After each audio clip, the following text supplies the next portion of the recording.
Okay, good evening, everybody. Hi. This is the August 28th meeting of the DGR Committee, Subcommittee of the Holyoke City Council. Happy end of summer to everybody.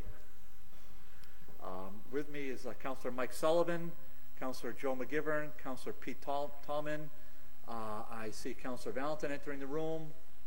I believe Councilor Roman is on his way. Normally he'll text me, but so there's that. I'm the chairman. So thank you for everybody for coming. I don't know if we had these tabled from last time and they were good to go. So if somebody wants to make a motion on one, that'd be marvelous. If not, then we can make a motion on two. Motion to accept the minutes. I'll second it. Under discussion, anybody? Hearing none. All in favor?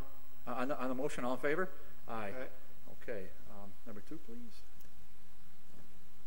Motion open the public hearing be in order. Motion to take the public hearing be ordered for Mr. Martin Condoza. Second. On the motion, all in favor? Aye. Okay. We have a public hearing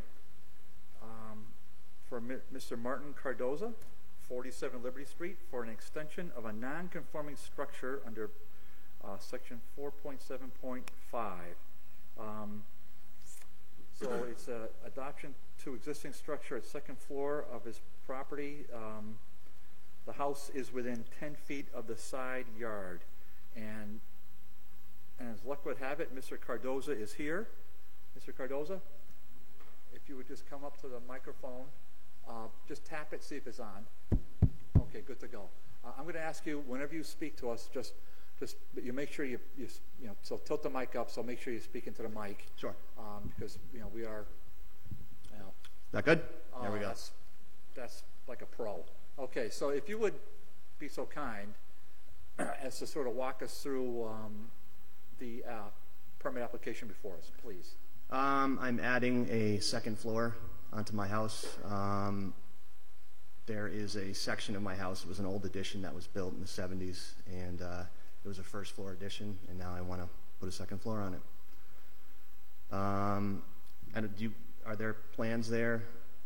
Did they give you anything? Because I've got plans here. It's just I'm adding a master bedroom, another bedroom, a bathroom, and a closet. So, Mr. Cardoza, I believe I have a plan here. I have a map, anyhow. Okay, so let's see what we have.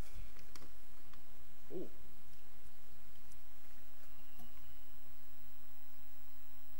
Oh my goodness.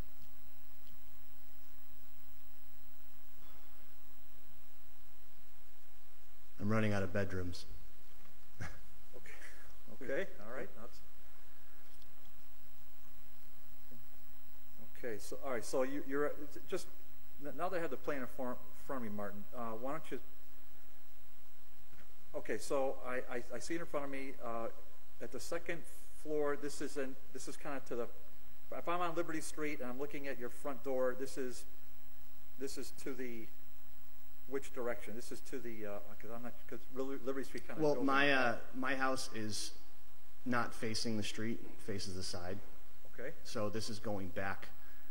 I'm right on the corner of what used to be Dartmouth Terrace. Now it's part of Liberty Street.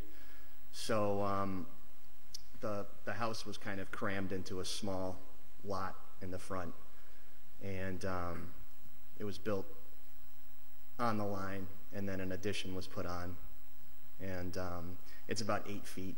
So I probably could have gotten away with it, but I didn't think that was a good idea.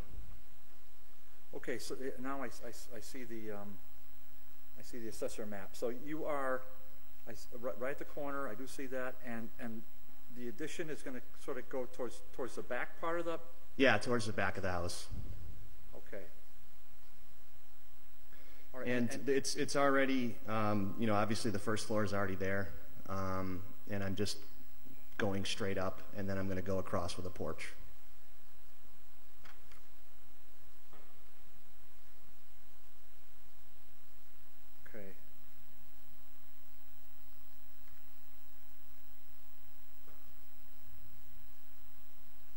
really, the issue is that you are you're within the 10 feet, you're less than 10 feet in the side yard to your butter. Is that? That's correct. Okay. All right. And in fact, since we mentioned the abutter, the abutters are Willa Carr and Blaine Carr? That's correct.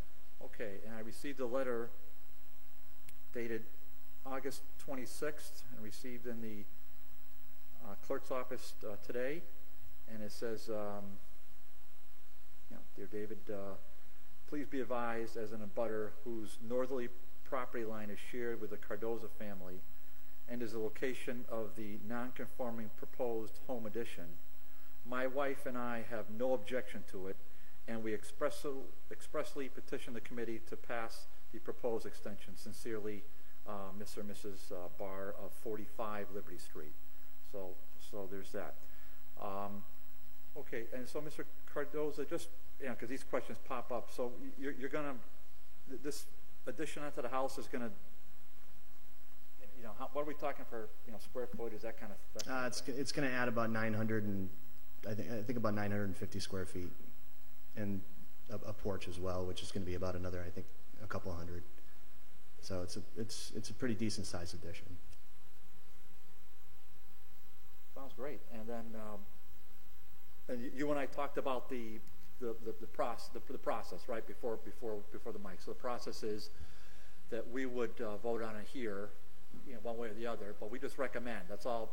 We're all, city councilors, but this body just recommends to the full city council, and that's where the real vote happens. Okay. And that next meeting, it was the first Tuesday is in September, and be the 5th. It'd be in fact next Tuesday, 7 o'clock. And then the full city council would assess the situation. They'd take a vote on it. Just say hypothetically they vote in favor, then there's as we talked about, there's a bit of an appeals period. It's a 20-day appeals period. So there's that. So that's my understanding of it. Like I said to you, I'm not an expert at this, but that's something you want to check with the clerk on. Assuming we pass it on September 6th. So I think I've explained as best I can. Yeah, so that's fine. All right. Does anybody on this committee have a question for the applicant? Okay, I don't hear anybody in the committee. I do have a letter here that's undated, but it was received on August 1st. It's from the building commissioner.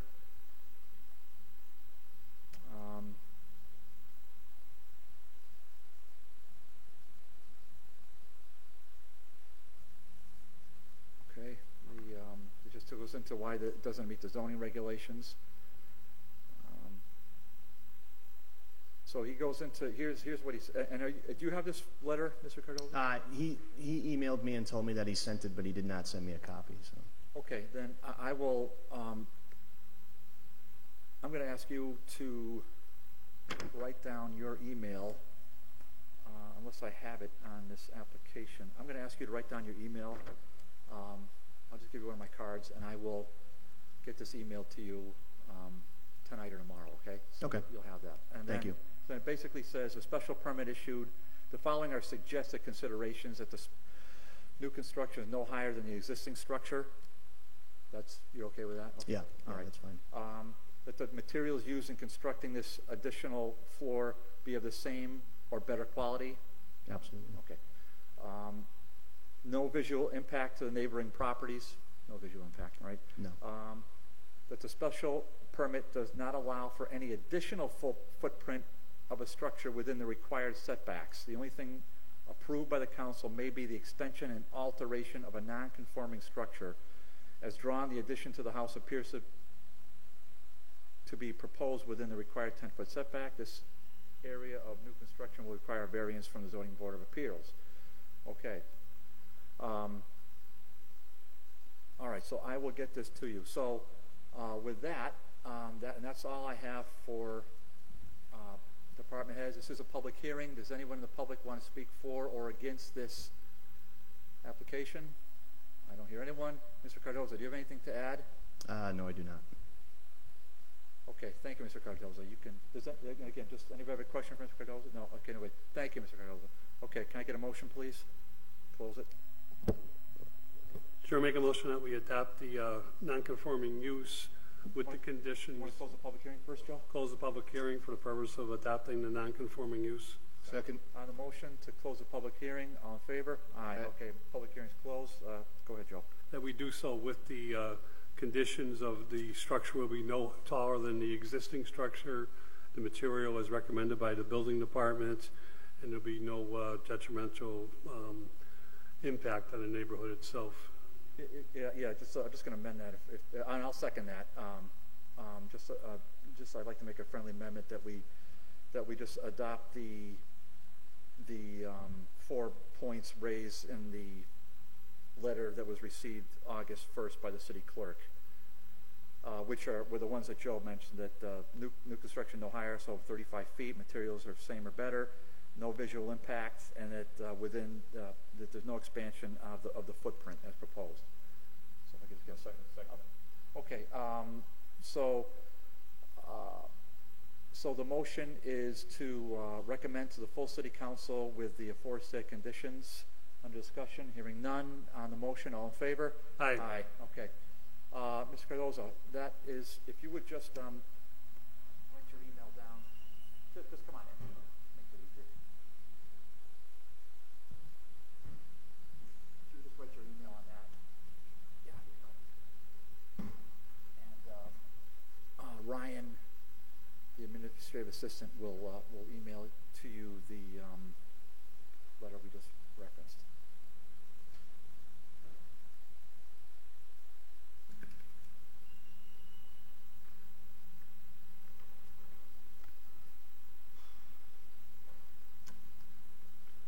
Okay.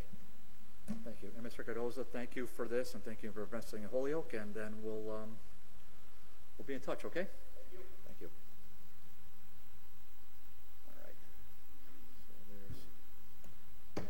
There's that. Hold on a second. Just bear with me, folks. I just got to get this paperwork in order.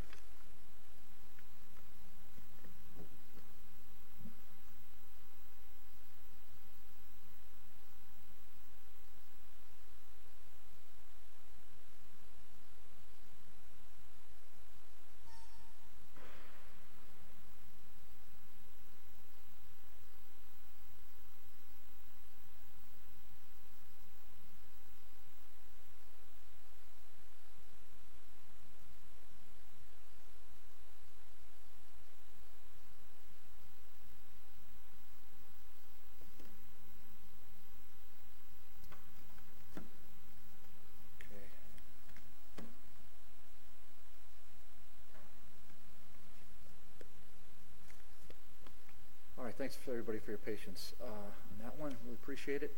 And okay, if we could get a motion on number 2 to reopen the public hearing, I guess that'd be great. Number 3. Number 3. Second. The motion is to take up item number 3 off the table and reopen the public hearing. On the motion, all in favor? Aye. We are open a public hearing, and we thank the applicant for being here. The petition of Quabbin ACM, LLC for a new special permit for a commercial drive-through at 473 and 495 Pleasant Street. We're fortunate that we have back with us. Sorry, Ms. Levesque. We have the applicants here with us. We also have their engineer, Ms. Levesque? Landscape architect, sorry, Ms. Levesque. Mr. Rob Levesque here, the landscape architect, who joined us last time we were in session. It was July 10th. And at the time, if I can just refresh everybody's memory, we had a very good, robust discussion. And we had a question mark from this committee as to the drive-through hours.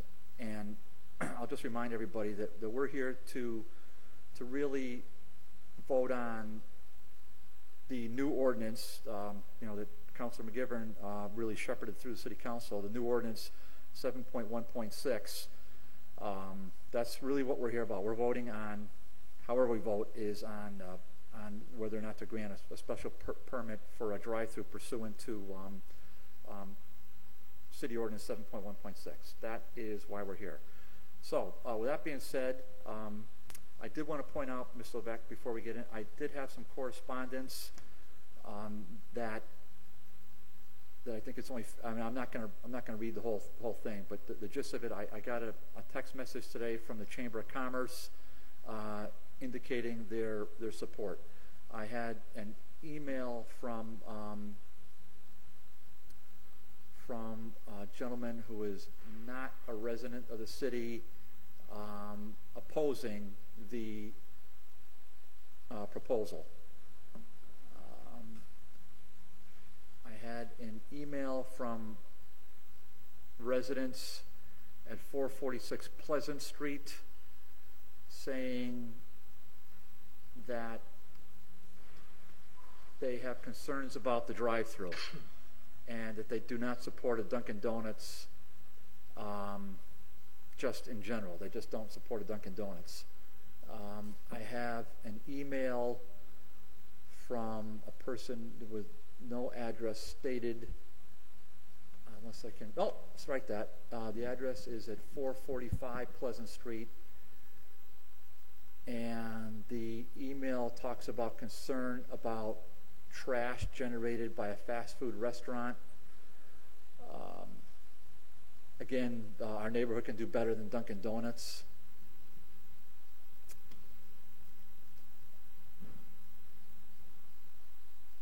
That's essentially it. That's the gist of the emails. If anybody wants to read these in full, these are public record. You're more than welcome to it. But I hit the salient points referenced in each one. So that's really for the counselors to be aware of. But these are public letters. Okay, enough of me. Ms. Levesque, go ahead. Thank you. Good evening, Mr. Chairman and counselors. Rob Levesque from our Levesque Associates here this evening representing Quabbin AMC LLC. Here with me this evening in the audience is Matt Donahue and Jamie Lavelle, who are the proponents of Quabbin AMC LLC. So we're again here this evening to answer any questions you may have related to the proposed application. We have had a planning board meeting subsequent to our last public hearing, our last public hearing here. We feel that hearing was very productive. We've conducted multiple meetings with the town planner, Mike McManus, your city engineer and city planner, and we feel that those have been both productive. We anticipate having another meeting tomorrow with Jeff Burkott, where we anticipate closing out any of our planning issues. VHB, our traffic consultant, was at the public hearing with the planning board. They are not here this evening. I apologize for that, but we'd be happy to answer any questions you have to date. For anybody in the audience that wasn't here last time, we could certainly make another presentation if you'd like, but that would be up to you. Ms. Levesque, I really appreciate that. I think if unless the counselor wants to make a quick point here, I kind of wanted to bring Mike McManus in. But before I do that, we'll have Mr. McGivern. Councilor McGivern wants to ask a question. Thank you, Mr. Chairman. Mr. Levesque, the traffic consultant that you hired is Vanessa Hagan. Yes, sir. Okay, and the Quabbin paid for that traffic on behalf of the city, that is requiring that study. Yes, sir. And Vanessa Hagan, I believe, has been used by the city on multiple major projects over the years. They're very well known throughout the Commonwealth, well known throughout New England. Very well known. Okay, thank you. All set. Mike?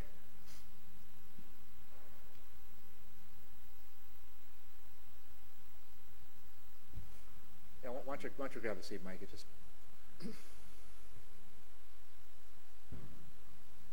not your first time sitting there, Mike. No, it's not. All right. Okay, so with us is the Superintendent, City Engineer, Michael McManus. Mike, welcome. Thank you for joining us yet again. Appreciate all your expertise and help. You drafted an August 22nd memo, if you will. And I don't want to have you run through every one of the 30 some odd bullet points, but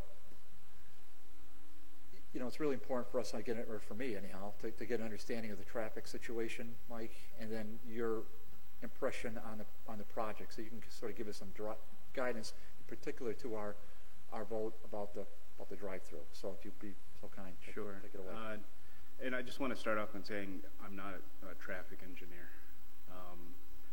And VHB is a reputable firm.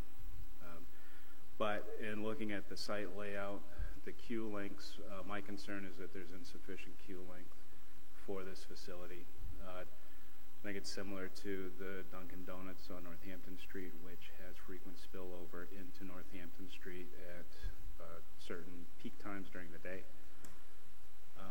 But unlike Northampton Street, there's less room for traffic to maneuver around that spillover. Well, Miss Hicks, Mike, copy that. Is your mic on, Mike? It is, yeah. Mike, just tap it for me. Okay, Mike, just pull it up as close as All you right. can. I'm sorry. Okay, so why don't we sort of reload on that one, Mike? If you okay. You're not a traffic engineer, and VHB is a reputable firm. We got that part. My concern is with the basically two things: the queue length at the facility being not sufficient enough for peak traffic to prevent spillover into Pleasant Street. My concern is that this place could be similar to the Northampton Dunkin' Donuts, which does have spillover into Northampton Street during peak conditions, and I see Pleasant Street as a little bit different from Northampton Street, where there's not as much room for vehicles to maneuver around the spillover. So one of the recommendations that I made to the planning board was to do a third-party review to verify the peak trips into the facility based on the traffic counts collected by VHB. Provide a recommendation as to where those trips enter the site, whether it's on Hampden Street or Pleasant Street, and then to provide a recommendation for a queue length from the pickup window and the menu board. And I acknowledge that the design does meet the minimum requirements of the ordinance. I'm just concerned that those minimum requirements wouldn't be enough to prevent an impact to traffic. And then my other concern is with the traffic signal at Hampden and Pleasant Street. It's one of the Holyoke's top 10 signals. I think we give you guys a list every year of the top 10 signals needing work. This has been in that list for a while now. There's no pedestrian signal heads at that signal. There's just a traffic signal. And it does have, frequent problems throughout the year where the fire department, the alarm division has to go out and reset the controllers and make some modifications in order to get the signal up and running.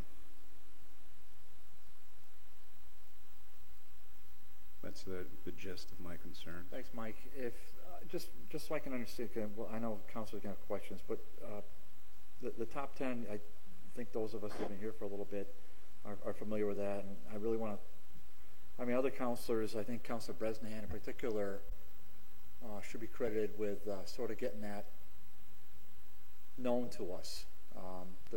Just those really tough signals. So they're and that top 10 list is generated by the alarm division and is presented to us, I think, every other year. So those of us that are here are aware of that. And so while the public wouldn't generally be aware of it,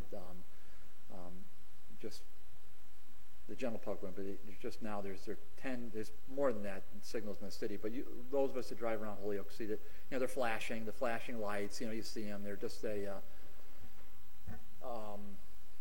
recipe for disaster. So there's at least 10 really bad ones. There's probably more than that, but 10 that are particularly horrible. And this is consistently in that top 10 horrible list. So I understand that part, Mike. The third-party review that means, I mean, I think I know what it means, that you would suggest having another traffic engineer assess the situation? Correct. Okay.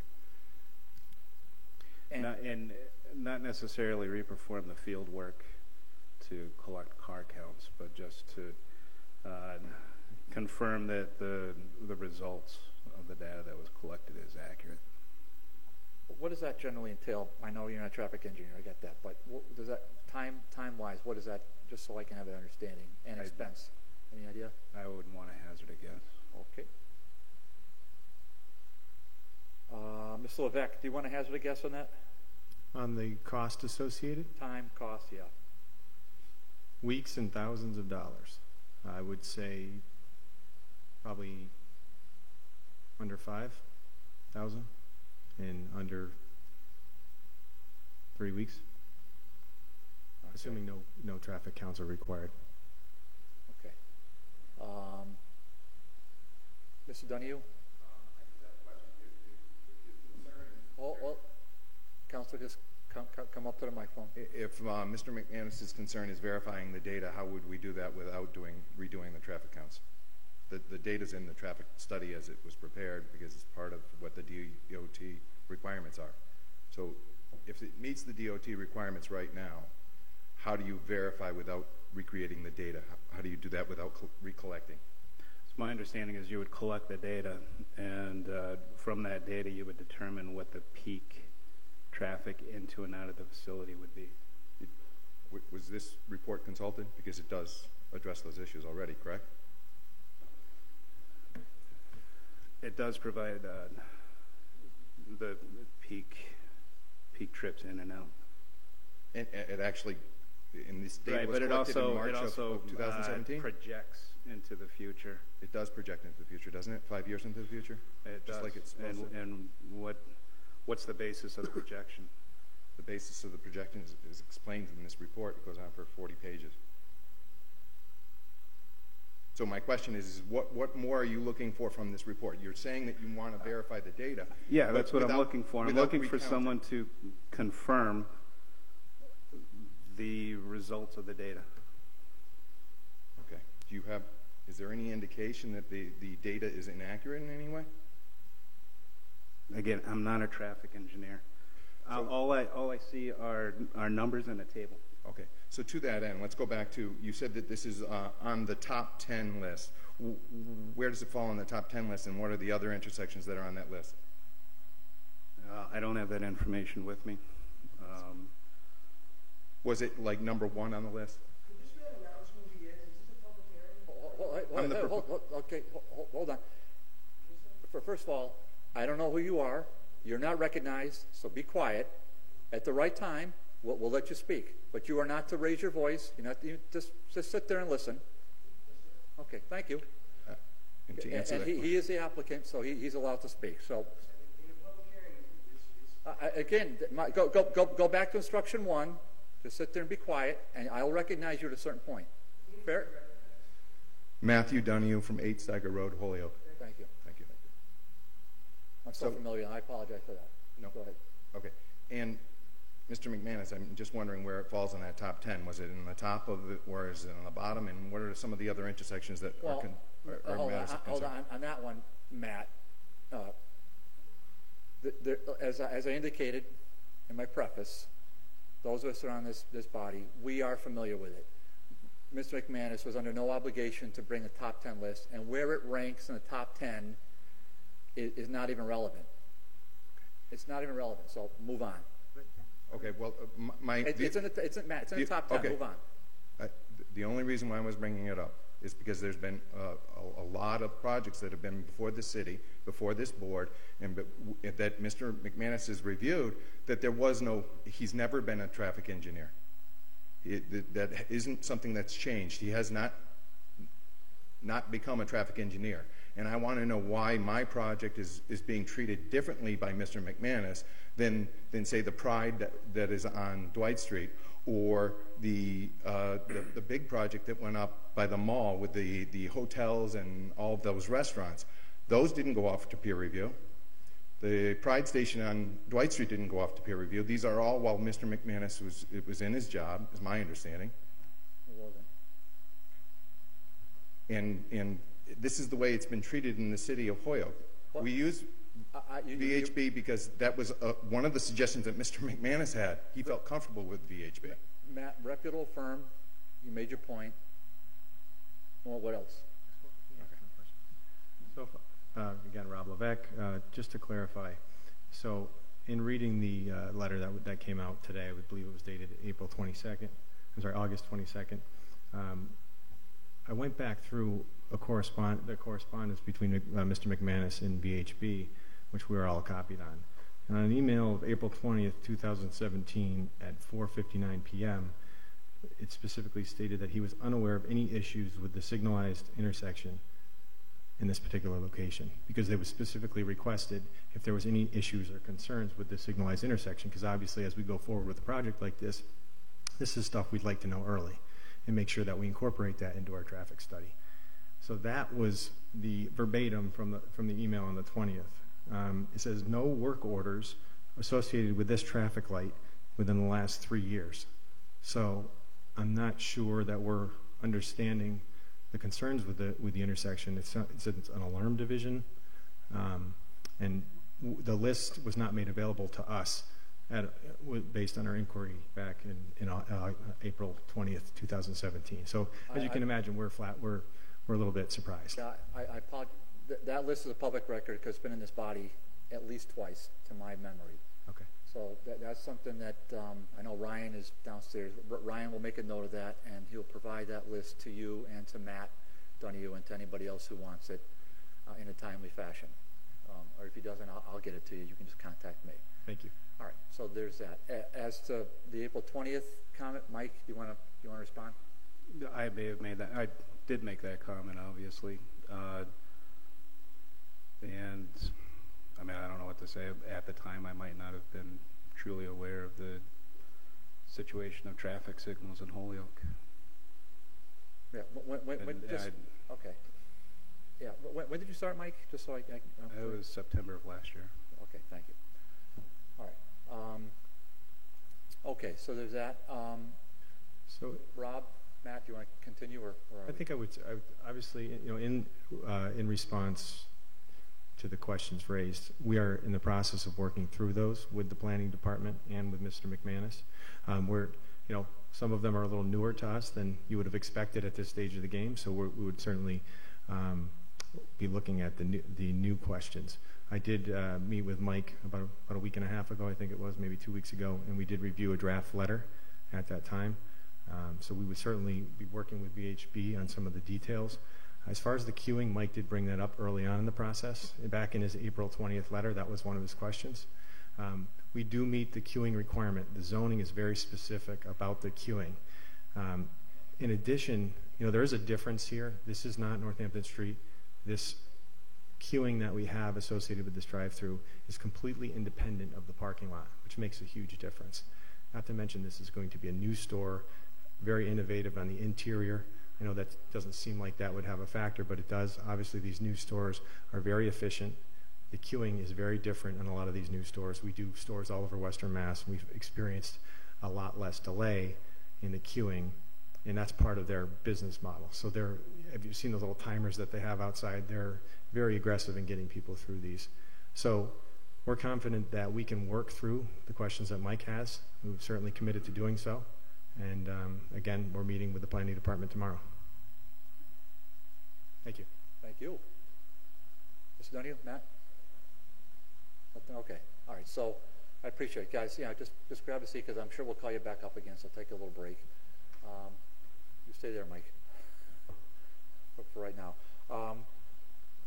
While we have Mr. McManus, do any counselors want to ask questions of Mr. McManus? Joe? Mike, excuse me. Welcome. Being new to the city, I think some of the procedures you're just learning, and I appreciate, because this is a use permit where it's important to us to understand traffic to some degree, but we're not the final say in the drive-through. The site plan review, which has already started, the planning board has already commenced their their review of the development itself, have a lot more to say over traffic, have a lot more to say over site plan development, and can demand things that this body and the city council cannot. Vanessa Hagen is the lead traffic consultant I think the city has been comfortable with for some 25, 30 years.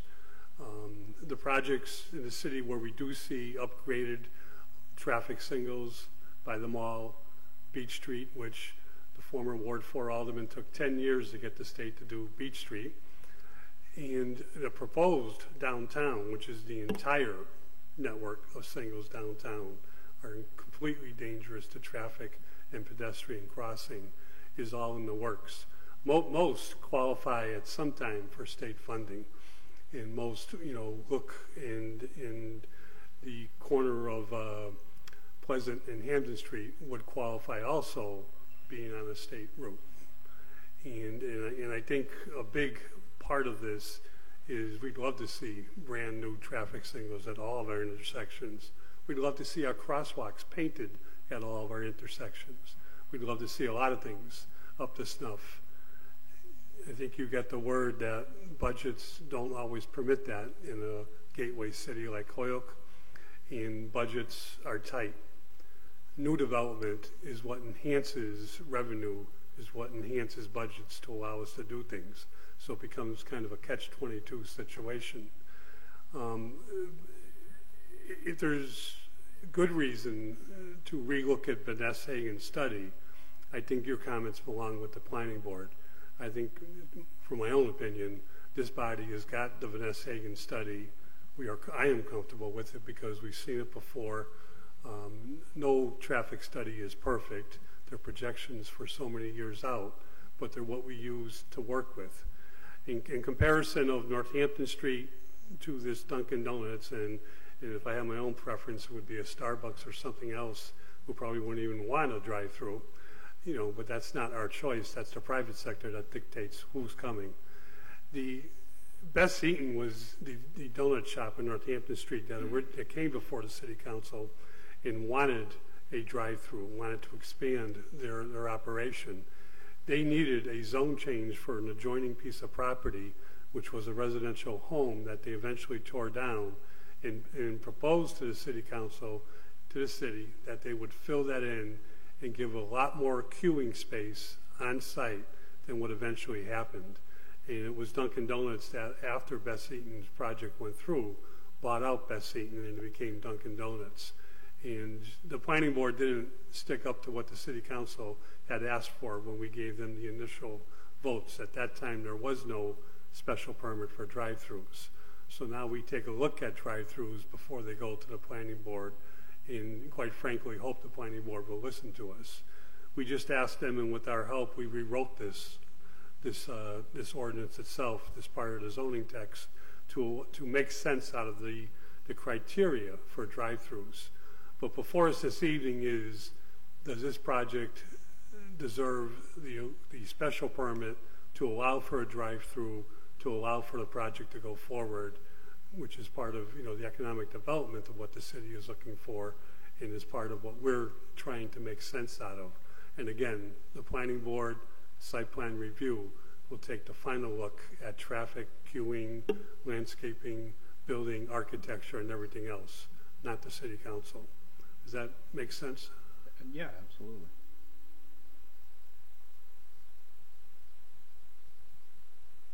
Counselor? All set. Okay, just one, I agree with everything, but there's one thing. This body makes the final decision on the drive-throughs. The planning board doesn't do that. No, nobody else. This body does. We take the vote on drive-throughs. Any other counselor want to? No. Counselor Hamilton? Thank you. I just wanted to add a little bit to the comments that Councilor Bartley made regarding the written statements that came through, because I was the one who forwarded them to the committee. So one of them, which was actually from August 7th, which I forwarded to this committee and to Ryan so that you could all have it in writing. One of the things that I wanted to read into the record about that one that was not mentioned previously was a piece here regarding specifically the drive-through, since that is what we are discussing tonight. They did, in fact, use the phrase Holyoke can do better than another Dunkin', but there's another piece to this written statement that I wanted to read into the record. It says, the drive-through will be problematic. We live on the corner of Hamden and Pleasant, so obviously right where this lot is, and we can see that traffic at the proposed intersection is already hair-raising. At that exact point on Hamden Street, an already busy street, this road narrows to one lane from two, which is true. Right as it's hitting Pleasant, it turns into one lane, and this is something that I've actually heard from several constituents, since this is in my ward. We are nervous about the ramifications of making this intersection busier. If there are, at times, 61 cars parked on that small lot, which the numbers are coming from the information that was part of the first piece of the public hearing back in July. If there are at times 61 cars parked on that small lot, plus the drive-through, plus the busy daily traffic, you can assume that it will clog an intersection that can already be considered a nuisance. And then they go on to talk about how they do not support the drive-through based on these concerns. So I wanted to read that into the record because it was specific to folks that are right in that vicinity. And I did tell them that because they could not be here tonight, I would do that. The second one that Councilor Bartley referred to is kind of a repetition of what he already stated, so I won't read that one, but I wanted to make sure to read that piece into the record, and I think there may be some folks here that want to speak. Thank you. Okay. With that, let's see here. We are in public session, so why don't we hear from the public at this point? Is there anybody who wants to speak in opposition to this? And I'm gonna say a couple things before we start here. So gather your thoughts. I'm not going to time you, but I think most of us can get it done in 2 to 3 minutes. Okay, gather your thoughts. Take 2 to 3 minutes to do it. You have to come to the mic. Please give me your name and address, and then we'll take it from there. So why don't we do folks that are in opposition first, and then we'll go in those who want to be in favor second. So, Mr. Hicks, you recognize just name, address, and I'm Job Hicks, and I'm the owner of the property. That would be, pardon me? 27 Wilder Terrace in West Springfield. And I apologize for my outburst of the last meeting. I'm sorry about it. Sorry. It's okay. Joe, we've heard a lot worse. Among us. Thanks for letting me off. Down the left side of the rectangle of their footprint there, their plot, is where there's a driveway. And this is going to impact the traffic probably more than any study could be done. For many, many years, we've been able to have deliveries come to us. Before the block was taken down, most of the delivery trucks coming to us were New England-based furniture manufacturers who had straight-bodied trucks that were maneuverable. And so they were able to come and deliver. In the last 15 or 20 years, all the furniture is made either down south or shipped from Asia, and they come to us in big trailer, 40 or 60-foot trailer trucks.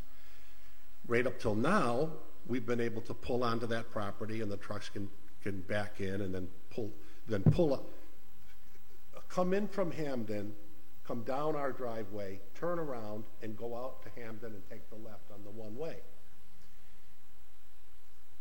If there's no way for that to happen anymore, and I recognize it's property owners' right to fence in their property, But then I will have to exercise my right to receive merchandise, which will cause me to have my guys go out and stop the traffic because the trailer trucks can't pull in. They can back in. Yes, and then they can pull out onto the street. They can't back out. And that's going to impact the traffic situation because we will have to stop the traffic to get our deliveries. We have a legal right to get deliveries, and they have a legal right to put a fence around it. And then just a final little word. I guess there is something about community in Hoya. We've been there since 1870. My grandfather was an alderman. Political rallies were held in one of the buildings that's torn down now. We've been in the horse business, and then starting in 1935 in furniture, we always pay our taxes, and we're a law-abiding people. I think we need some help with this problem before it's voted in. All right, thank you, Mr. Hicks. Yep. Just on that point, Mike McManus, the use of the alleyway, because obviously there was a block there at a certain point, an apartment block. So I would think that the Hicks family would have used the alleyway to have vehicles pass through. Now, in speaking with Mr. Hicks's, I think it might be the younger relative. I'm blanking. What's your nephew's name? My son? Yeah, your son. The big Yeah. Oh, the long-haired guy. Yeah. Long-haired Joshua. I met with Joshua for a long period of time. Joshua's talked about moving some of those containers. There's a half dozen of those big containers back there. There's a barn that's probably seen better days. So reworking that. So Joshua seemed kind of warm to reconfiguring some of the structures that are on the Hicks family lot. But Mike, I just want to ask you, the use of that alleyway for, I mean, you heard Mr. Hicks says, I mean, stopping traffic, that's not a realistic option, but putting 18-wheelers traveling south to Concord Avenue to get out of there, even on a temporary basis, is that realistic? I said Concord, I apologize, Beacon Avenue. Is that a realistic? I haven't looked into that. Yeah. It's probably not ideal. Probably not ideal, because there's cars there, and it's just so to go down that alleyway, which they must have done at some. Did they get used to go down there, Mr. Hicks? Well, most of those trucks were straight body trucks, and they would go down that way. Okay, but now then trailer trucks would go down there, and the people in the block at Beacon Avenue started complaining, and people on Beacon Avenue, because it's a narrow street, complained. okay. So I'm just going to. I thought it was an official complaint. We heard enough of it that we stopped letting the trucks go down. I understand. So Mr. Hicks basically said that the folks on Beacon Avenue in the apartment block at the corner of the alleyway and Beacon Avenue, at a certain point, they raised that as an issue that was The rumbling of the trucks. yeah, the rumbling of the trucks and all the rest of that, and it's really not ideal. And I can understand that. I just wanted to, I didn't think it was, but I just wanted to say it out loud. Okay, thank you, Mr. Hicks. Yes. Just name and an address and fire away. My name is Laura Hicks. I live at 80 Shaw Street in Belchertown, but my husband is Peter Hicks of Eddie's Furniture. And I can actually answer the question that you gave about how do you get current data, because I read the 80-page traffic report and I thought the exact same question. So this is what I did. I called Bonnie Poland at the Safety Sessions in Boston to ask her for current crash data, because the 80-page report only collects data from Mass DOT to year 2014. So I asked Bonnie, well, why can't we have that data? And she said it hasn't been compiled yet. So she referred me to call Mass DOT District 2, which is the office in Northampton, and I spoke to a traffic engineer named Bao Lang, spelled Baolang, Bao Lang. And he said, if you want to get the crash data from 2015, 2016, contact the Holyoke Police Department. So I have made 3 phone calls to the Holyoke Police Department asking to speak to the traffic officer and leaving a message saying, can you please call me back? So I would like to collect the data from year 2014, 2015. So that's how you collect that more current data. Also, after our first meeting on July 10th, we requested, and I don't know if you were the one who got it out there, but there was a traffic truck placed right in front of where Dunkin' Donuts Eddie's Furniture is on Hamden Street. It sat there for 5 weeks, maybe 6 weeks. So if you want to compile the current data for number of cars coming through Hamden Street, somebody needs to find the traffic officer and say, what is the information you found in that traffic truck? So that's how we would get the most current data that they were asking about.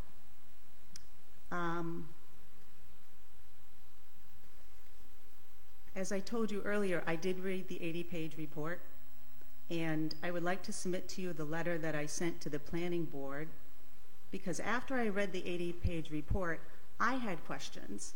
So I called John Furman of VHB myself, and I had a very nice conversation with him. And instead of rehashing this whole letter, I'd rather just submit it to you. But I do want to say that Mr. Furman was at the planning board meeting that we had recently, and he called me out, and I was shaking because I thought he was going to rip me apart for mentioning him in this report. And he actually complimented me for quoting him correctly in my documentation letter here. So I'd like to submit this for you folks to read.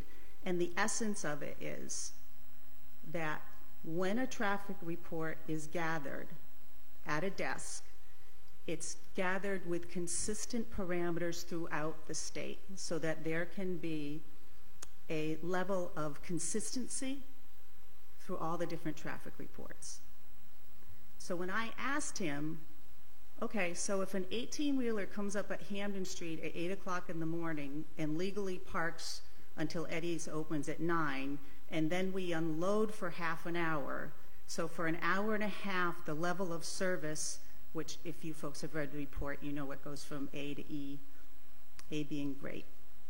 So if a truck is parked there, let's just say it's even 45 minutes, let's say it's an hour total. In your report, Mr. Furman, would you have any documentation of these trucks clogging up traffic? Because the traffic flow is not going to be a B, as in boy, which is what the final report says it's going to be. It would be more like an E or an F. And his answer back to me was, no, that would not be in the 80-page report because that is considered a temporary event. Well, Eddie's Furniture receives 18-wheelers temporarily 3 times a day, but on Tuesday sometimes it can be 5 times a day. How long does it take to unload? It depends. If it's a truck from Ashley, there might be 60 pieces that have to be unloaded. If it's a truck from another company, it might be 7. But those 18-wheelers are loaded up down south with orders from Eddie's Furniture, Pierways, Raymore and Flanagan. So those truckers are unloading our furniture and then going off to West Springfield to unload the rest. So whatever number of pieces we get, and we go. So the 80-page traffic report does not reflect what will happen at that area in Hamden Street if we legally have to unload on the street. The second point it does not address, and I don't want to get into too much detail, but it's how much time all traffic would stop if we have to back a truck in. And these folks did a study, and I'm glad they did. They brought in an 18-wheeler at 8 o'clock in the morning, and it took them 40 seconds. Great. That's wonderful. There's no cars parked at Eddie's Furniture at 8 o'clock in the morning. And it was a nice sunny day. What happens in the winter when we've had 3 snowstorms and the snowbanks are 3 feet high and we have to back an 18-wheeler onto Eddie's Furniture, we're stopping traffic for more than 40 seconds. And if it's in the morning, with the number of cars that are projected to go through, I did the calculations in the letter. You can read it yourself. So I'd like to submit this letter. Oh, I have please, one yeah, more. please do. Yes, Peter. Oh, yes, thank you. I have one more point I'd like to make, which I don't even know how to answer it. And I was wondering if I can use the drawing to show you. Is that, can I walk over there? Why not? Thank you.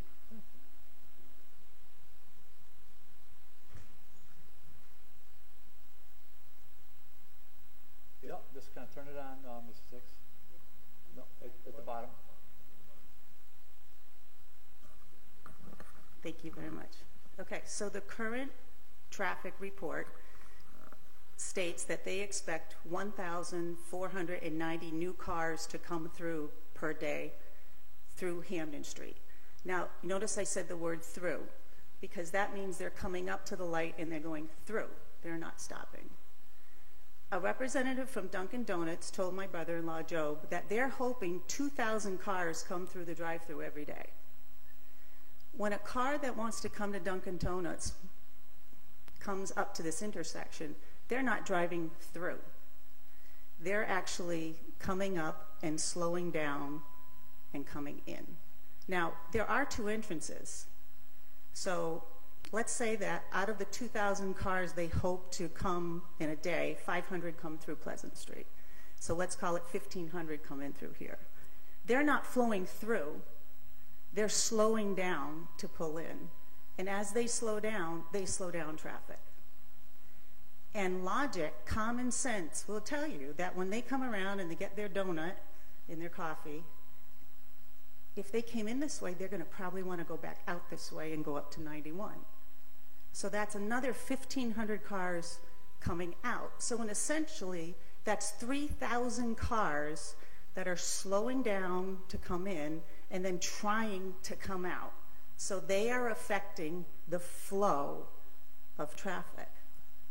And I'm not even talking about Eddie's Furniture here now. I'm just talking about common sense. How does this intersection on the real Hamden Street really play out, as opposed to a level of care to have every traffic study be consistent throughout the state? You can't, it's not apples to apples, because this immediately comes down to a one lane. There's a bicycle lane here. And so these two cars have to emerge into one, and they're trying to pull in and trying to pull out at the same time. So this cannot, I don't understand how this can be a level B, as in boy, easy traffic flow. I don't understand that. Now, I'm not a traffic engineer, and maybe I'm totally wrong, but it seems like there's some common sense in here somewhere. Also, we had hoped and asked that there be a pedestrian button put here, because as at the planning board meeting, folks saw that there's a White House here, and Peter and Job's mother, who's 97, lives in this White House, and she still works for Eddie's Furniture, and she crosses this street several times a day. A 97-year-old does not move as fast. I mean, she's with somebody. We never let her go by herself because we don't want her to fall. But she don't move fast. So we also feel it's prudent to put a pedestrian button here, because if you think about it, 1,490 more cars are coming up here on top of all those cars that are coming up here, and they want to get through that light to get into the Dunkin' Donuts, and they're coming out, and they want to come up to Hamden Street, and they want to turn right on red. So it's dangerous. We feel it hurts the safety of, and I'm done with my time. So those are my main points, and thank you for your time. Thank you, Ms. Hicks. Appreciate that. Still in public session here. If somebody's in opposition, come to the mic, name, address, and Thank you, Councilman Bartley. it is, yeah. Yes, sir, for the opportunity to speak publicly. I am Michael Thomas Siciliano. I live at 283 Linden Street in Holyoke. And I am opposed to this proposal. And it's troubling because I feel like this is a really waste of time for really all that are here tonight. This development proposal is short-sighted, and it's purely profit-driven, and is not in the best interest of the neighborhood or the city of Holyoke. This would be at least the 5th Dunkin' Donuts in our city. And Holyoke does not need another Dunkin' Donuts. Indeed, we have one what is less than a mile away of this proposed site. And I'm wondering, where does this plan come from? Is this supported by the city planning department? Because is the real plan just to put out of business Shelburne Falls coffee roasters? Am I the only person in the room that recognizes that there is a well-established, locally owned coffee house 2 blocks from this proposed development? Now, please excuse me, Mr. Bartley. I indeed will keep my comments short, as I have 2 children starting school tomorrow here in our city. So I'm here tonight to defend the neighborhood and defend the existing businesses. Shelburne Falls Coffee Roasters is one of the best cup of coffees in our whole entire city. Also on that block, as many of you know, for very long, it was Lucchini's, what is now Rusty's, a very successful, locally owned breakfast restaurant that is, without a doubt, a pillar of that neighborhood and our community. Our city does not need more corporate homogenization. And for those who are frustrated by the opposition, they should consider, once again, to state one more time, what is a short-sighted, purely profit-driven development, and quite frankly, is unacceptable. And I'd like some clarification. What city officials are supporting this development? Is it the planning department, or is it, I've been led to believe, is it HEDIC? So, thank you, Councilman. I'm going to end it there. Mr. Siliano, thank you so much. Anyone else in opposition? Yes. Just name and address, and just tilt that mic down so you can. That's it. Thanks. My name is Margarita Colon, and I live at 781 Hamden Street, which is 2 houses down from Pleasant Street. And visually, I was thinking about the amount of cars just simply going up on a regular with an empty lot there. But as Mrs. Hicks pointed out, if we have extra cars coming up there, I will never be able to get out of my driveway because it blocks it. If we were to count the amount of accidents at that light, I mean, I guess now for us it's just a normal thing to hear the tires and to hear the crashing, so we've kind of lost count of the amount of accidents. I'm not opposed to progress in the city. I am kind of to the drive-through, because then we definitely won't be able to get out as it merges into just a 1 lane. Ms. Colon, thank you so much. And this is in opposition still. Yeah. Just name and address. Gail Bergeron, and I live on Elm Street in Holyoke. I work at Stop and Shop, so when I leave Elm Street, I come up Hamden, go around the intersection, and usually, a lot of time, most of the times during the day, even getting off that rotary to go up to Hamden, to go up to Stop and Shop, is already congested enough. But once you pass that stop sign, I go straight to Stop and Shop. Everybody turns up left.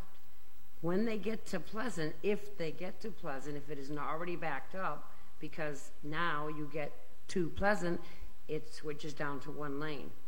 Now, if they were just not even going in on Hamden, going in on Pleasant, turn around, come back out, you'd stop some of that what's coming up. But if you stop all that traffic, now it's backing down Hamden, it's backing down by when they come up Hamden Street and then they hit the stop sign, take a left to go up.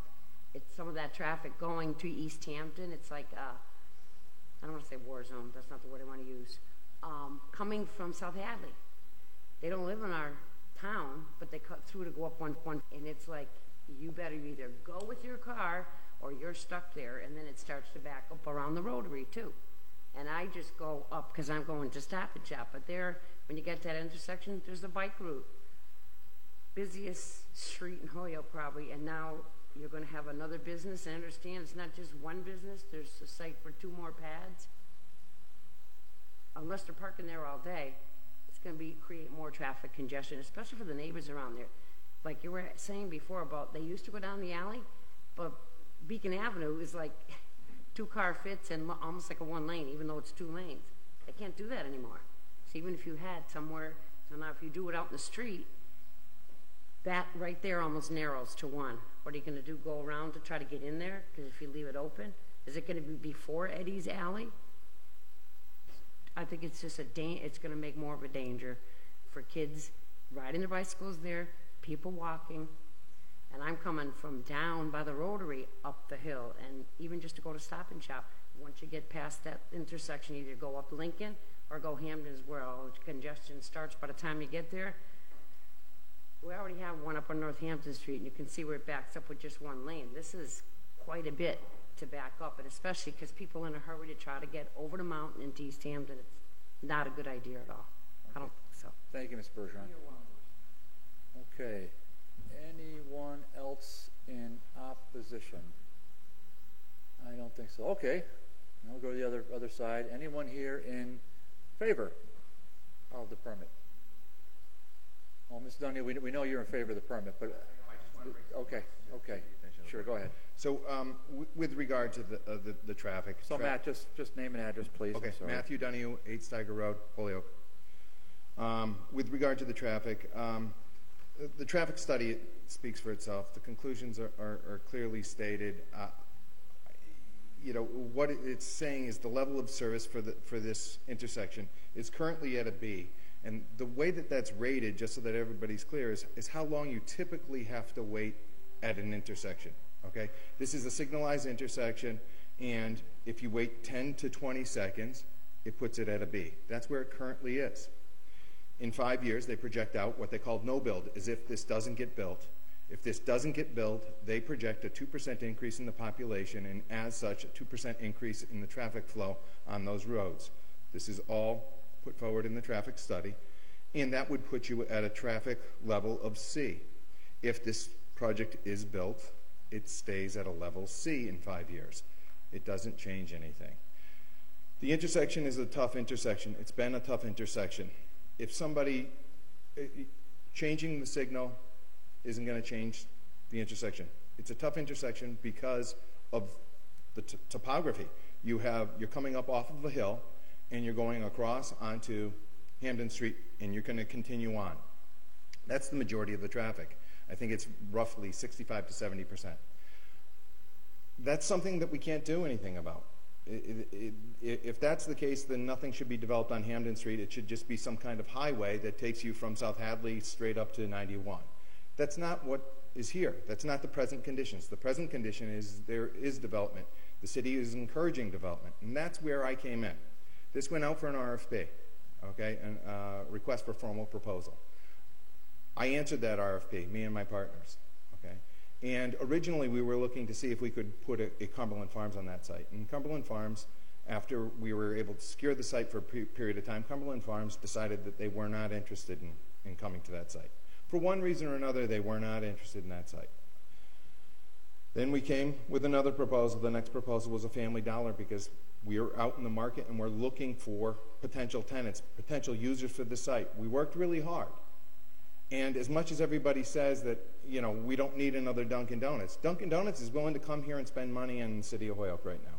They're willing to buy this parcel, develop this parcel, put money into this parcel. Okay? That development means three things to the city. It means an increase in tax basis, it means more jobs, and it means new development. This is what we're trying to do. Those three things, that's what we're trying to accomplish. I'm not trying to create any kind of traffic problem.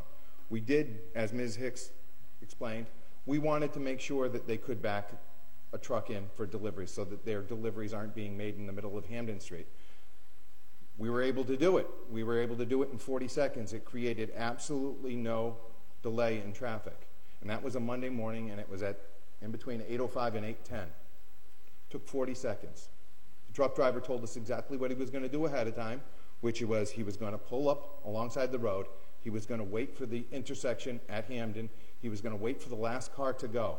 Because there's a delay in the signal, which is standard for signals, there's a delay between me getting the green and their light turning red. Their light turns red, it takes a second or two before I get the green so that you're not having these clusters, because sometimes people try to run the yellow. All of that we took into consideration. The guy told us exactly what he was going to do, and he was able to do it in first try. He was able to put the alleyway is a 16-foot wide alleyway, which we would own half of. And when we developed the site, we recognized that it might be a problem for Eddie's, and we engineered around it. We did that on purpose so that we would be able to say, we're not trying to impact them. That's not our intent. The truth of the matter is Eddie's deliveries have always taken place on that 16-foot alley. Can an 18-wheeler back up onto that alley? Yes. I can show people video if they want to see it. They can back up. They can do it fairly quickly, fairly efficiently, and it's not going to cause any greater traffic issue than is already created at that intersection by that tractor trailer. Is Dunkin' Donuts going to cause traffic? Yes, but as the report indicates, it goes from a B, which it's currently at, and it's projected to be at a C fairly shortly, because that's normal growth. Even if this project doesn't go forward, it's going to fall to a C, because that's what happens. And if we do this development, it's going to be at a C as well. So the impact to this area is very minimal as far as the roadway. People are fearful. I understand that. Everybody's fearful of anything new. This is going to be a change. I understand that this is going to be a change. I'm hoping that it's going to be a change for the good, that this is going to do exactly what we wanted it to do, that this is going to create a new development in Holyoke that's going to equal more taxes, commercial taxes, and more jobs, things that this city and this community sorely needs. That was my goal when I answered the RFP. I know that that was Jamie's goal when he and I first discussed this. It continues to be our goal. As far as the uncertain, all I can say is there's always going to be a level of uncertainty whenever something new is being proposed. It doesn't mean that it's wrong, it doesn't mean that it's bad, and it doesn't mean that we shouldn't evaluate. But we've done the evaluation that everybody else is asked to do. And now the question is whether or not we have to do greater evaluation. And I would propose that we shouldn't. But if that's what the planning department feels is necessary at a later date, I would suggest that the planning department is the one who has the jurisdiction over this part of it as far as requiring the minutia for the site plan, because that's what we're going to them for, is a site plan review. As far as this is concerned today, we are here asking whether or not the use, not as a Dunkin' Donuts, but just as a restaurant with a drive-through. That's what we're petitioning for, and that's what we're asking you to consider. Thank you, Matt, very much. Anyone else in favor?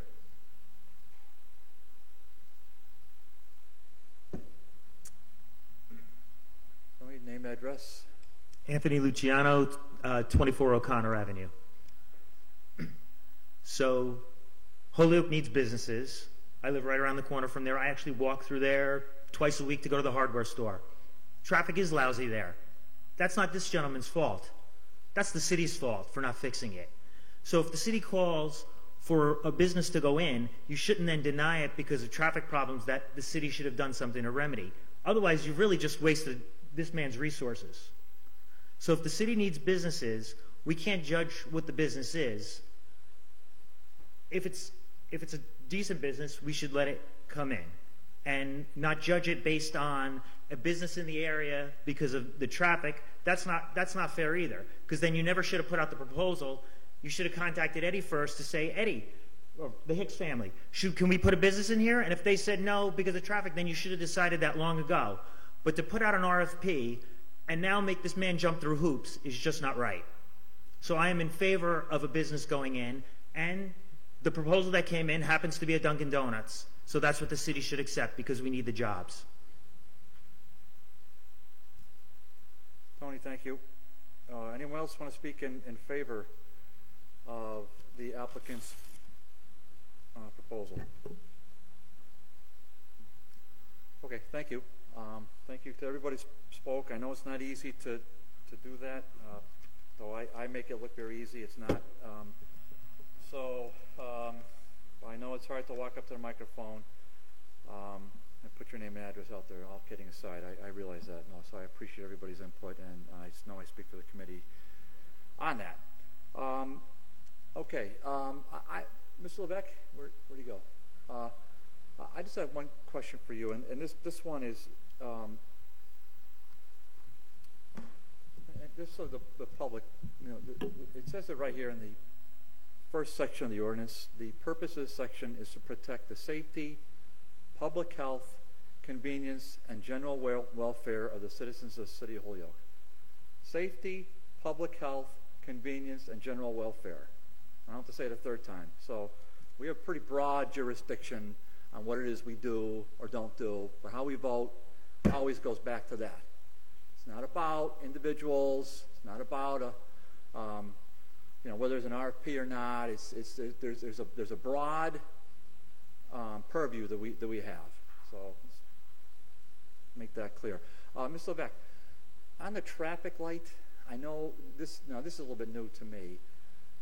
There's a comment in Ms. McManus's letter. Let me just get the comment so I don't forget it.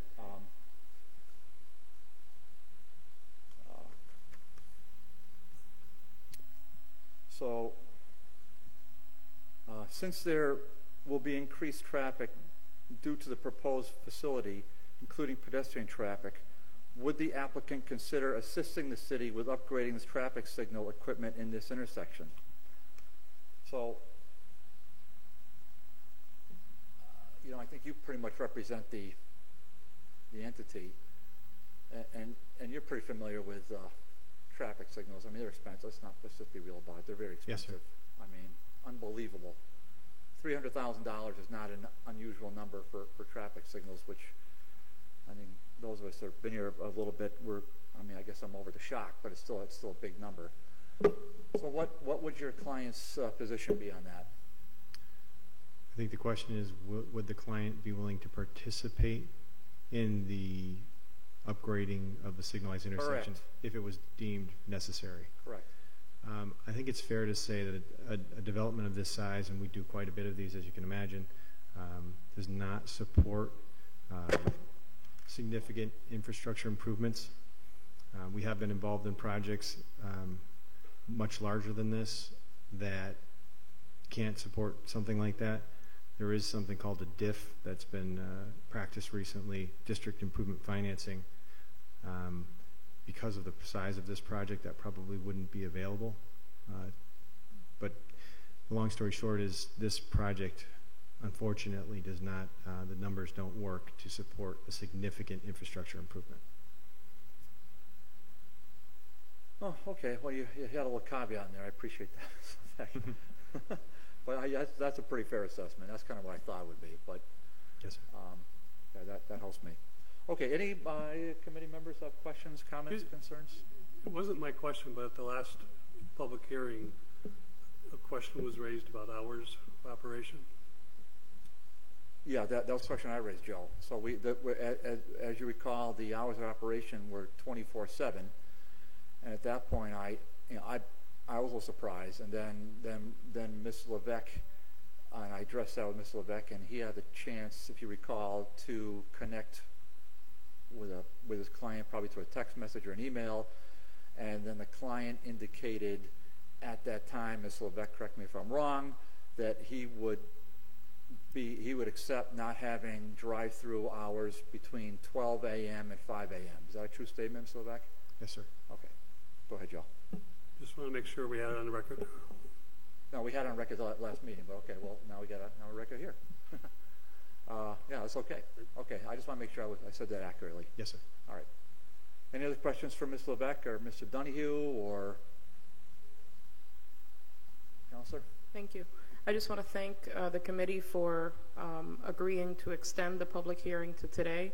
I was the person who very vocally requested that back in July because I knew that there were folks that wanted to come in and share their opinions either against or in support of this, and I'm glad to see that some of them were able to make it today and also to submit their statements in writing. So just wanted to thank the committee for allowing the public hearing to continue today so that that could happen. Thanks.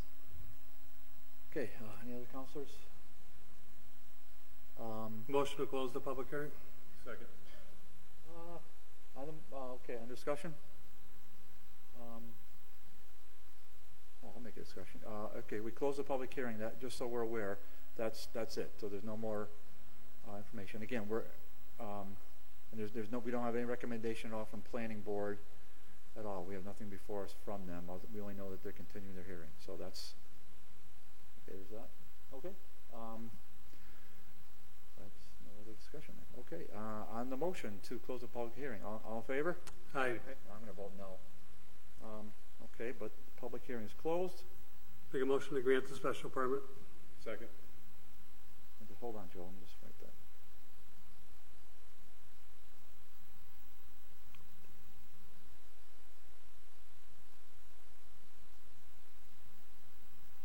Okay, motion is on the floor to grant the special permit. That's been seconded. Under discussion? Anyone? I'm going to make an amendment to that motion. I offer an amendment that the special permit be granted with the condition that the applicant be required to participate up to 20% of the cost of a improvement to the traffic signal. And that motion fails for lack of a second.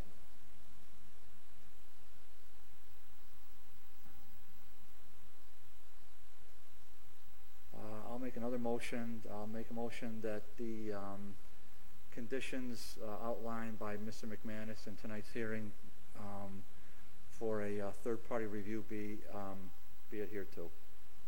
Fails for lack of a second.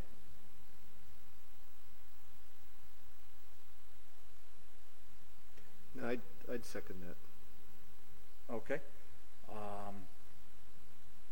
So that a third-party review be okay on that motion on discussion. Councilor McGivern. I would speak against the motion. It's an additional cost that I feel at this point is not necessary. If the planning board through site plan review, desires more traffic study or more traffic information, it would be their purview to do so. We would be adding a cost to the developer at the early stage of giving them permission to go to the next step. I stated earlier that the special permit is not the final say in this process. The site plan review eventually is the final say in the building department and all the permits that are necessary. This is just the beginning. And I will say we've heard a lot of legitimate concerns from different parties this evening, concerns that I think some can be resolved, some need to be worked on regardless of this project, and some there may not be an answer, but they are legitimate.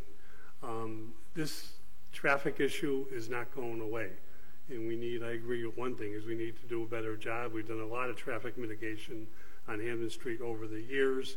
We need to continue to do that. There are ways, and people who drive adapt to traffic. They adapt to the way the traffic flow goes. Eddie needs customers for their business. So do the next 4 businesses on the left-hand side of the road in Jackie and Harry Craven's store, excuse me, Harry, on the right-hand side of the store, including a new cottage gift store right there. All not easy places to park, all not easy places to pull into. That is actually why we tried to slow traffic down on the street and reduced it from a 2-lane street, which got people through a lot quicker, but a lot more dangerous. The merge has to take place somewhere. We can perhaps look for a better place for the merge. There are things we can continue to do. But I think what we've heard here this evening is appropriate for us to take what our responsibility here is. Does this development get the right to have a special permit for a drive-through? The zoning is already correct. The property is ready to be developed. It's halfway through site plan review. The only issue before us is, can we tack on allowing for the drive-through itself? We're going to face this issue in the upcoming couple of years a lot more. And one issue is going to be at the proposal for People's Savings Bank at the Yankee Peddler site. We can stop, if we do what we're thinking of doing here, we can stop that proposal just by not giving them a drive-through. That's not what this special permit was meant to do. The review is the planning board's responsibility, the building department's responsibility. Our review is about use. Yes, we need to hear the concerns of the neighborhood. Yes, we need a traffic study. A very reputable firm that we've used over the years. Don't always agree with them. Does change. I'm sure it will change, but we will adapt to change. But I'm prepared to vote, Mr. Chairman, on this and recommend to the full City Council that they adopt the special permit. Thank you. I'm going to speak in favor of my own motion. Couple points I just want to make to counter my friend Joe's well thought out statement. Planning board, and I know Joe didn't say this, but we can't just take our hands off of this and say, here, planning board, you do this. In speaking with the director of planning today, Mr. Burkott, he said to me, we are looking for direction from the city council, whether it's a larger point or minutia. We're looking for you to advise us. Now here, and I'm saying this to the committee, here we have the comment from our city engineer, our DPW superintendent. And if we don't adopt this motion, we're just saying we disregard your professional judgment. That's what we're saying. And furthermore, the ordinance, as I said before, says it very clear. So you want to talk about the ordinance? Fine, we'll talk about the ordinance. Protect the safety, public health, convenience, and general welfare. That's the ordinance section that's for us. Public health, safety, convenience. I think when we heard the comment from Ms. Levesque that the cost of this is about $5,000 and the delay is 3 weeks. I don't consider that to be at all unreasonable within the grand scheme of a project this size. Though it's not as large as Ms. Levesque. Again, Ms. Levesque, thank you for your comments. They're really helpful to me. I think a $5,000 cost, 3-week delay is reasonable. That will help the planning board. That will help the DPW superintendent. That will help the city engineer. That will allow us to follow what's codified in this ordinance, Counselor, that you put before us. So I think it's a reasonable call, but that's me. So on that amendment to the motion, I'm going to do a roll call vote. Counselor Sullivan? Yes. Bartley, yes. McGivern? No. Tallman? No. Okay, motion fails. Let me just record the votes.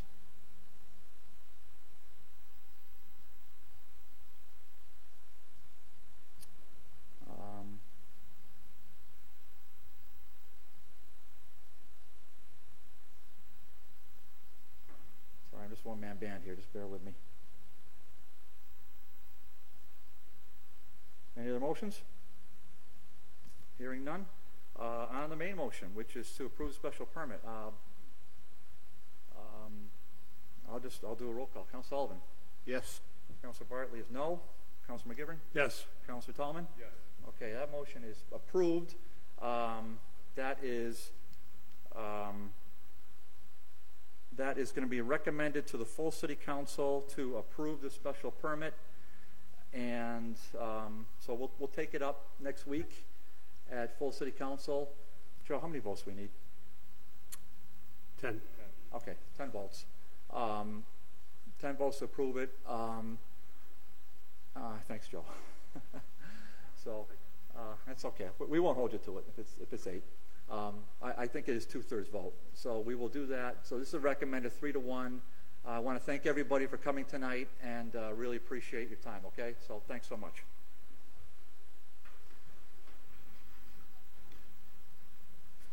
Okay, gents, let's just let them, oh, thanks, Ms. Levesque. I really appreciate it. We'll let you do your thing. All right, where's our agenda?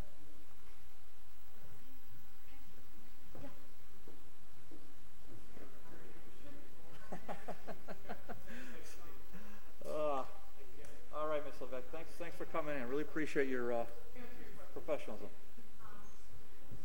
All right. Just bear with for a second, gentlemen.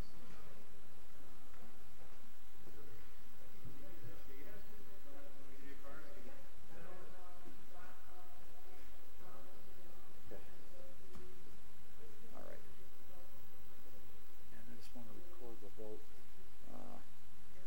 Boy, I can do an official paperwork, but well, we're gonna zip right through these in a minute. Let me just.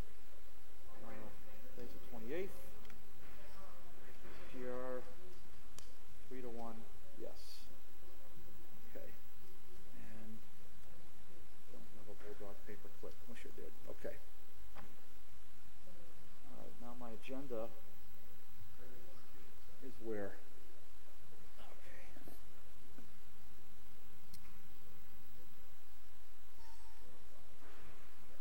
Yeah, could we just get a motion to take 4 and 5 as a package, please? Second. On the motion, all in favor? Aye. Okay, there's just two motions here. One is order the CDBG report on funds available in the CDBG account. Well, slow down, Dave.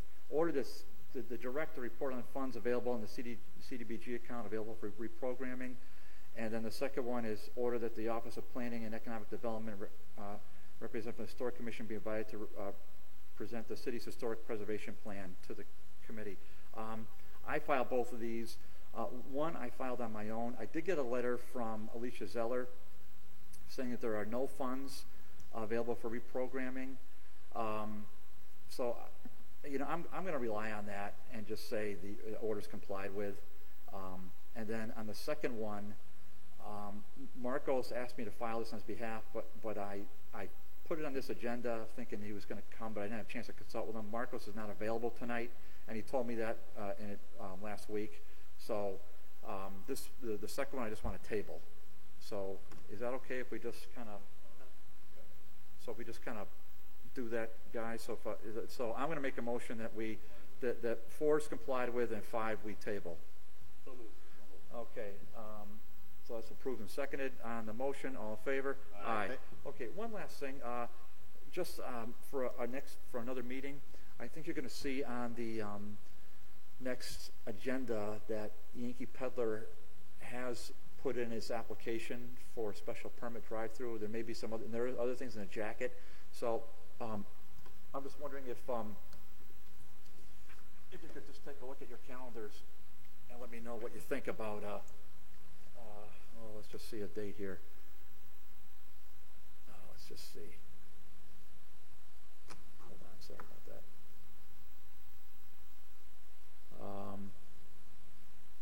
You know, what would you say to? You know, what would you say to? I mean, it's a holiday weekend. I don't want to goof anybody up, but that Monday night is. What would you say to Monday the 16th of October? Is that too late? Do you think it's too late? We could do it earlier, maybe Monday the 25th of September. But I don't want to.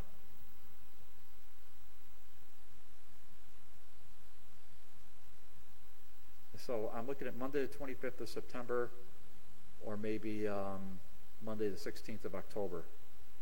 This would be a public hearing? Oh,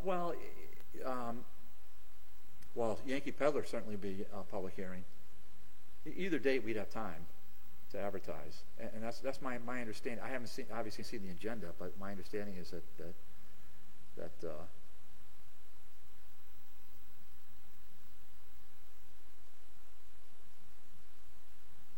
and just for the record, I did get a text from Councilor Roman saying that he got trapped in a board meeting.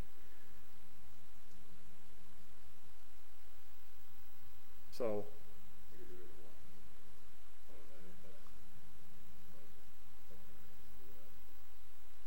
That's fine by me. Monday the 25th? Yeah.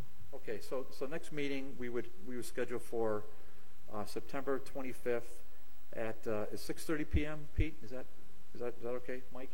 Yep. Joe? Okay. Yeah, 6:30 seems to work. So next meeting we're going to schedule this committee for the 25th at 6:30. Okay. All right. So one more motion, and that'll do it. All right. Second. All in favor? Aye. We are adjourned. Thank you.